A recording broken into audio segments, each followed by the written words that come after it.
Welcome to the Accessible Learning Experience, where we help you turn learning barriers into learning opportunities.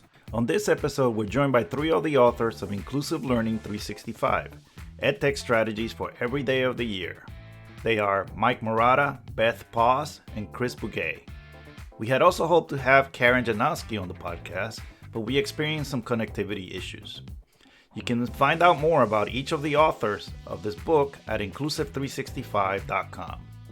Now let's listen in as CAS TA specialist Maggie Pickett has a great conversation with the authors on topics such as the importance of an inclusive mindset, how to build an inclusive strategies toolkit, and their vision for a more inclusive future.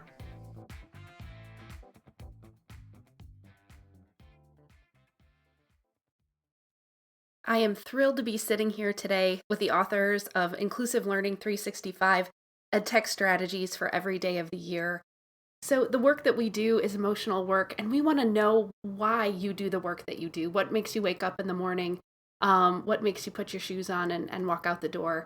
Mike, let's start with you. What's your accessibility story? Why'd you get started in the field? Thanks, Maggie. So why did I get started in the field? It's so interesting to look back when I started hearing you ask this question. It made me start looking out the window and just kind of thinking about it.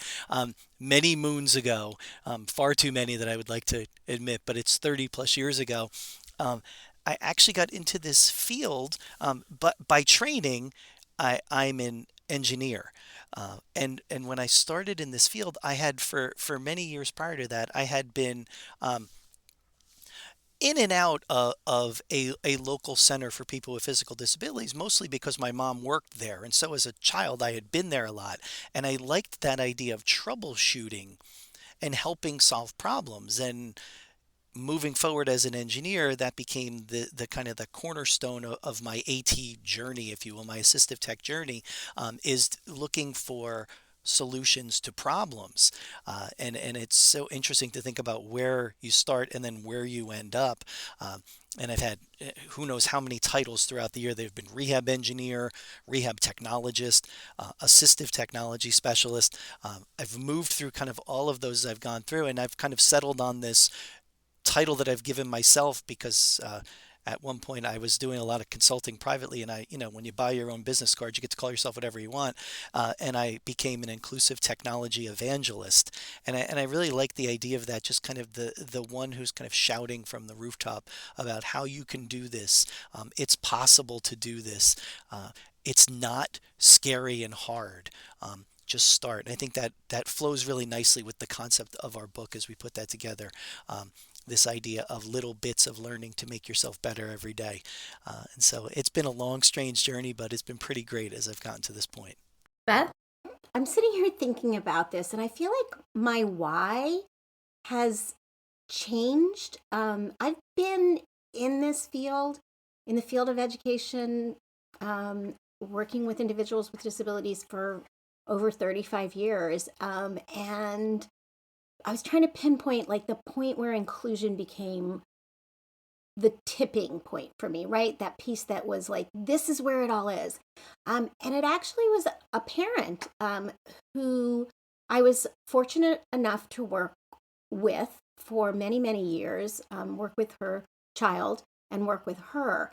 And she was the most amazing advocate for her child who had significant physical and speech and language disabilities. And this parent insisted in the nicest way possible that her daughter be fully included in general education, despite the fact that, the schools were not really seeing competency there, right? They weren't seeing this student as being appropriate. They wanted to put her in the most restricted settings. And this parent said, nope, not happening.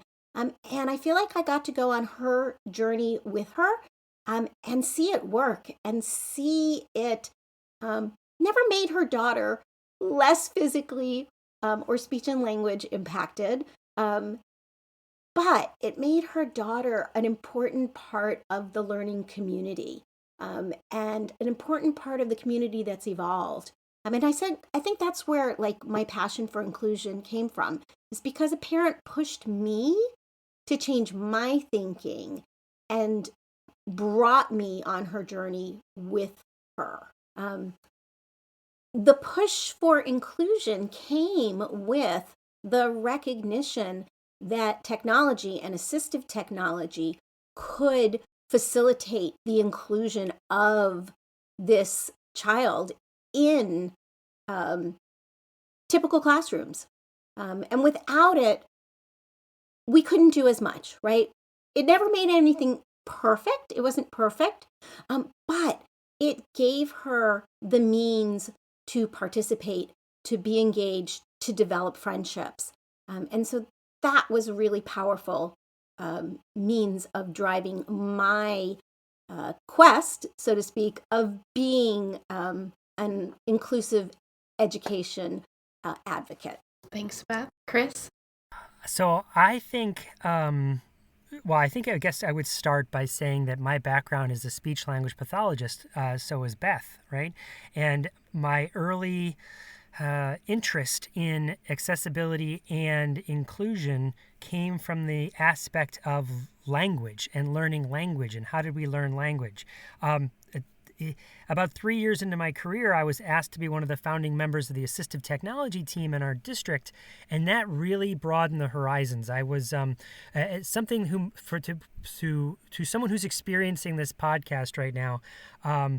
If you're an administrator or anyone that is in a role where you can influence others in a very direct way, one of the best ways you can empower people is by not telling them what to do, but asking them what to do. It was I think everyone on our team from years ago, I guess over 20 years ago now when we started our assistive technology team, we were just told, like, help, figure it out. You guys, you tell us what to do. And there was this sense of like it was a little startup in our school district to help bring about new ideas about how technology could, at the time, provide accommodations for people.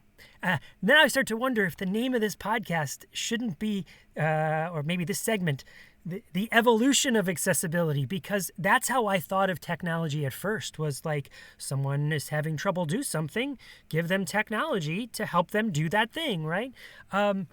But now how I think of myself as an inclusive design facilitator, which means I help educators look at that technology and design ways to make it as an option for everybody. And that, I think, is the same evolution our whole team has gone on, is that move away from assistive technology, meaning this thing we provide to an individual to help them accomplish, to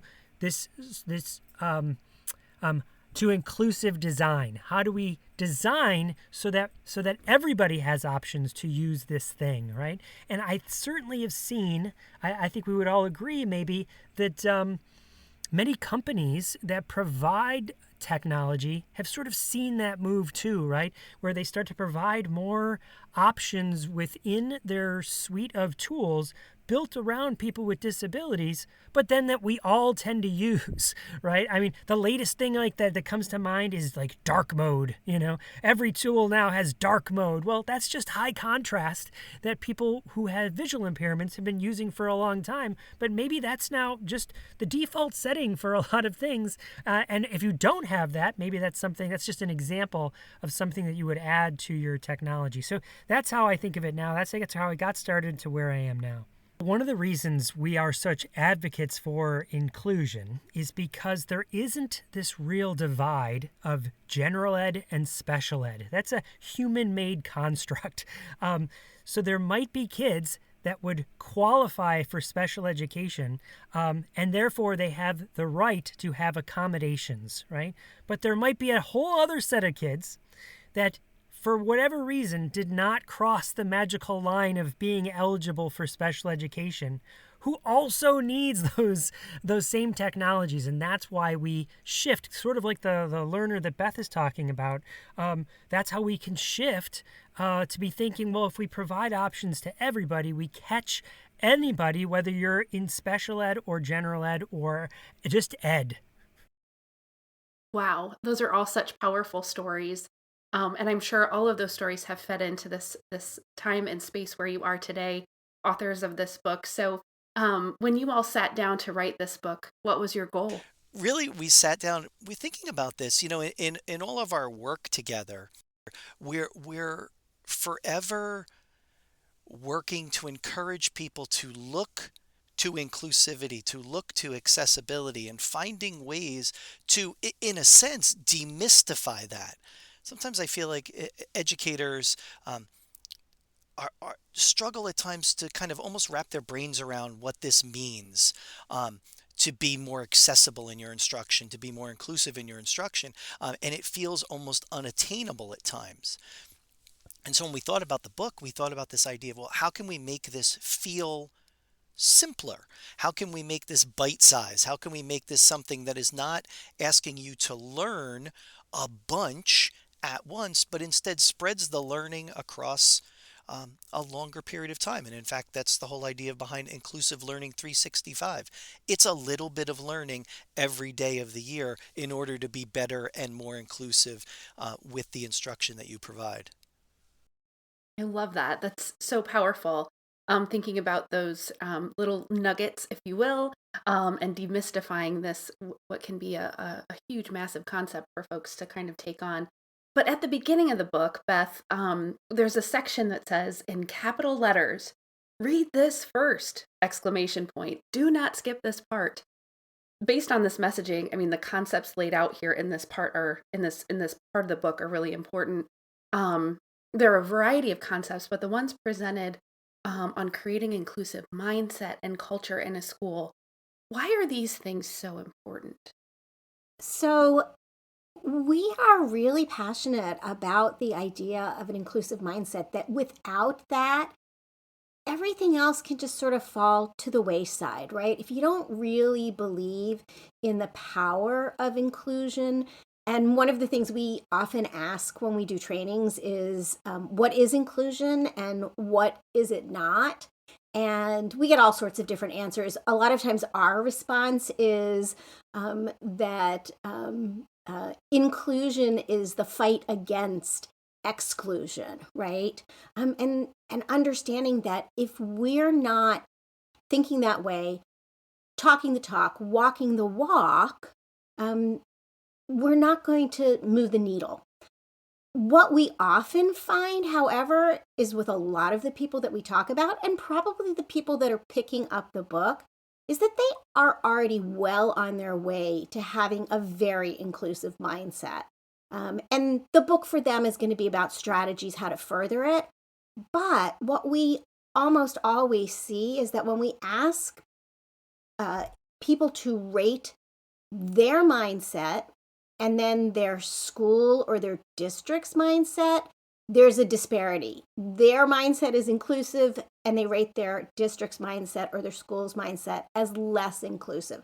And so it really becomes about changing that school culture and being the bearer, if you will, of inclusivity into that school culture and making it a part of school culture. And so, yeah, we want everybody to read that part first. Don't just dive into the strategies. They're great and they're wonderful, but without that sort of background piece, it might not be as powerful for you to be a change agent with the larger school community that you're in. Creating change agents. Really, really powerful. So we had the opportunity earlier this winter to kind of do a Explore Learning series. During that series, and in the book, you discuss using action words to plan or design learning opportunities for kids. Chris, can you tell us a little bit more about that? Sure, Maggie. Well, the name of the book is Inclusive Learning. It's 365 strategies, right? Strategies is right in the title. And we had to really think, what does that mean? Even before writing the book, we had done many presentations together or had chatted together, and we used all sorts of different words like functions and features. I mean, this podcast is about accessibility. And when you say the word accessibility and you think about the tools that help you provide accessibility, you think of the word tool and you think of the word feature and you think of the word function of the technology. So what does that all mean? And what we came to as authors together was strategies start with verbs. It's not about the tool necessarily, but what you can do with the tool.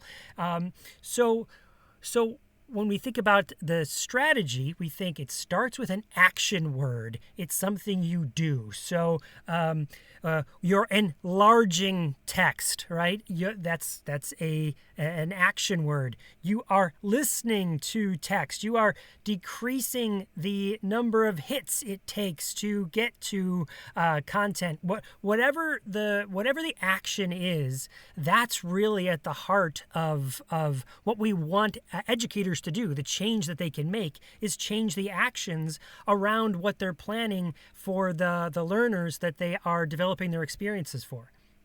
Oh, that's great. So again, it's almost demystifying, almost taking away the wonder of how do we make this accessible to actually putting it into action. Well, and Maggie, can I just say one other thing too? There is one verb that we intentionally tried not to use. So it's sort of a rule for ourselves, but a little R, not a big R for the rule.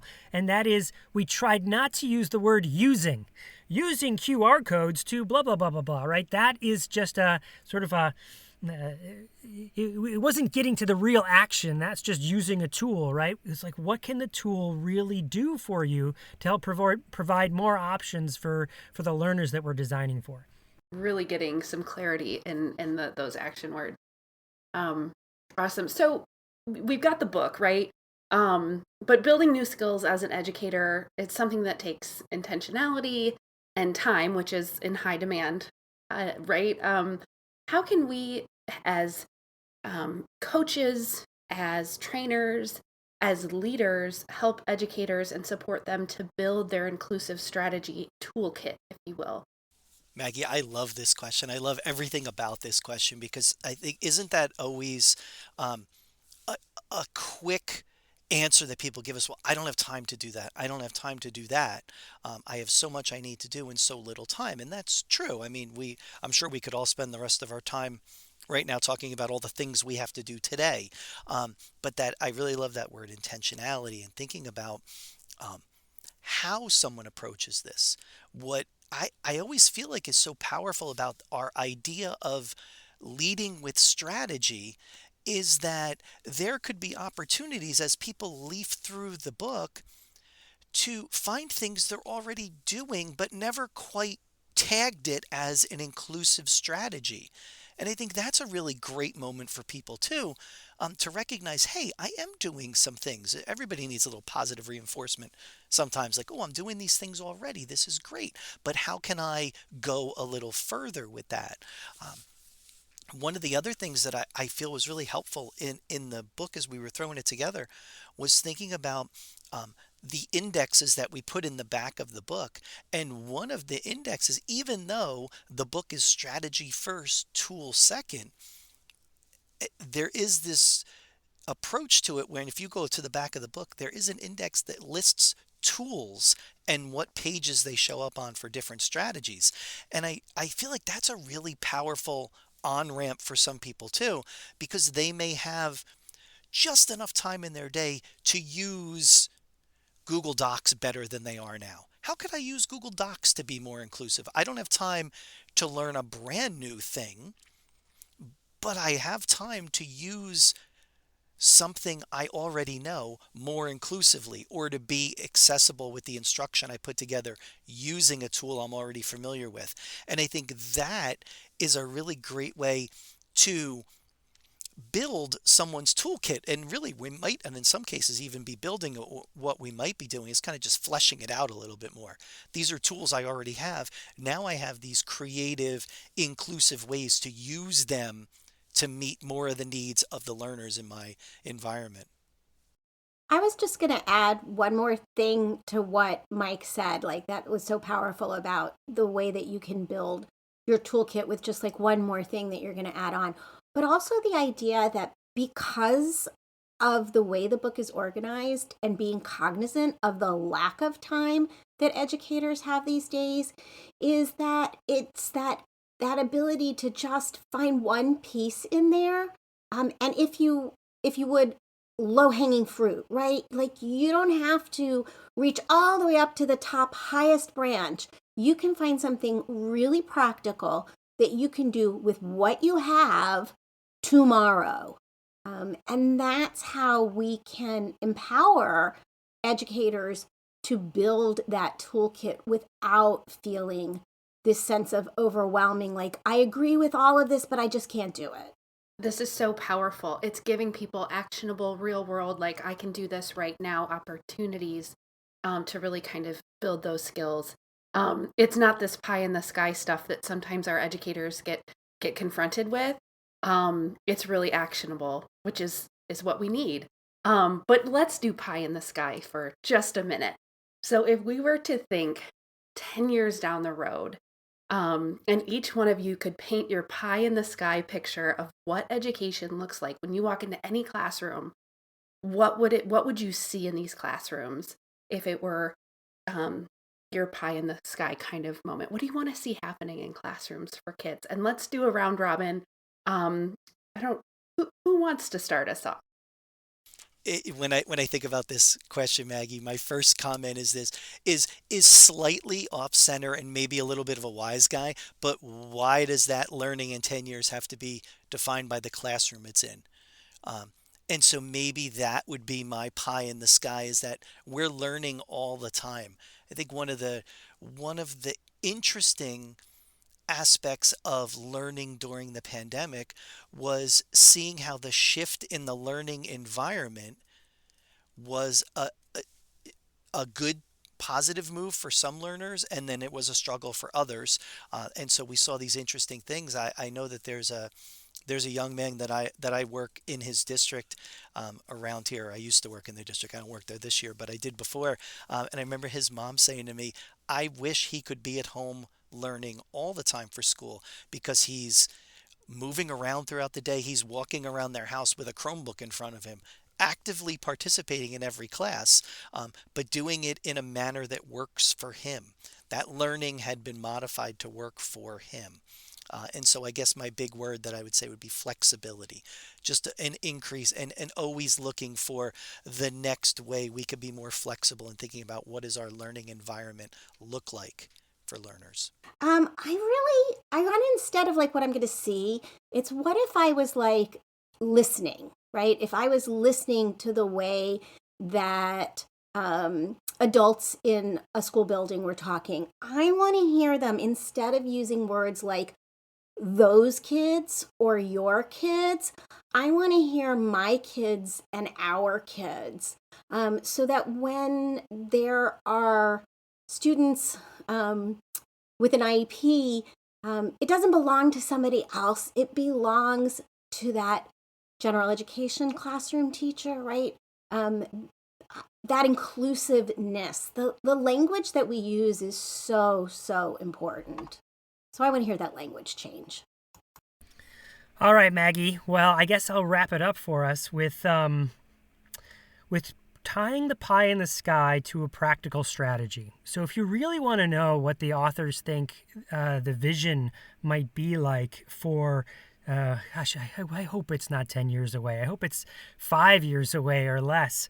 It's we actually wrote 366 strategies. There's a 366 strategy in the book that sort of outlines the vision of where we'd like to go, where we'd like to see, what we'd like to see. And some of the things that we include there are like a significant decrease in standardized tests. Mike brought up the pandemic, right? It's one of the first things we cut during the pandemic was like, yep, don't need those. And who missed them? Right, but now they're back. So something like that is a great example. Thinking about reshifting from grade levels and grade level content just to making it more learner-centered and learner-focused. So those are some ideas of what's in the, I don't want to spoil it all. Go look at what we really wrote as Strategy 366. But it's a practical way to get there, marrying that pie in the sky to how to get there. One way we advocate for doing that is to look at your learning environment. Mike said, why classroom? Why not learning spaces or learning environment? And how can we take that physical space or virtual space and make it more flexible? If we can take that space and make it more flexible, the next question educators ask is, well, what else can I make more flexible? Like that seemed to really work to support the learners. So if you think about a physical space, do we have different heights in seating? Are kids invited to sit on the floor or stand if they want? Are there different types of lighting that's available? Not everyone has the buzz or the drone of the fluorescent lights above. Is there different spaces that they can work? So they could work individually or in pairs or small groups or in full groups. And can your environment shift to embrace those different groups of learning, from individual to small to whole? And those sorts of ideas of looking at your physical space, starting there. And that just as there is an actual roadmap for how to do that. If most places listening right now to this podcast or reading the transcript were to look at the special education classrooms, the segregated classrooms that still exist, and go, wow, look at those classrooms. They're the autism programs. They actually have soft lighting. They have multiples, flexible seating. They have different places that you can shift to go from individual cubby work to small group work to whole group work. They can be a template for how we could design the learning spaces beyond, right? And then once you do that, you could say the shift happens to say, what if we put learners with disabilities at the center of our design? Let's design for them, and then everyone else comes along with that, because it's just going to benefit everybody else, as opposed to how it probably works now, which is, we design some sort of thing and then we adapt it for kids that doesn't work for, right? In 10 years, what if we thought our educational experiences started with people with disabilities and then we moved from there? I think I hit my like button 20 times while you all were talking. Such powerful messages, and, taking it from pie in the sky into really actionable stuff. Thank you. And I flipped to my book and I looked at the 366 strategy. Yes, yes, I want to start my list right now. Make a stop doing list. Well, let's wrap things up. And we really want to make sure that anybody listening to the podcast, or Chris, as you said, reading the transcript, could get a hold of you all or know where to find you on social media and whatnot. So can you share with us where folks can find you and follow you? Sure. So our website is inclusive365, so the number 365.com. And you can find pretty much all of our information about us as individuals on there. You can follow us as a book on Twitter at inclusive365 also, and on Instagram at inclusive365book. We have a Facebook page, Inclusive365 Book, as well. And then all of us are, of course, on Twitter and Instagram and social media as individuals as well. But starting off with the book sites are probably a really good place that you can get in touch with any one of us that you wanted to touch base with us. Wonderful. Thanks, Beth. And the learning series that we all got to work with you on is available on sites.cast.org for anybody who's interested. That webinar series is up live on the website. So go check it out. It's a lot of fun to watch. And it's a 3-part series. Thank you all for joining us today. It was a lot of fun having this conversation. We appreciate your time. Thanks for tuning in to this episode of the Accessible Learning Experience, brought to you by the National Center on Accessible Educational Materials at CAST. You can find us on the web at aem.cast.org. There you'll find show notes with links to all of the resources mentioned on each episode. Thanks again for listening, and remember, accessibility is everyone's responsibility.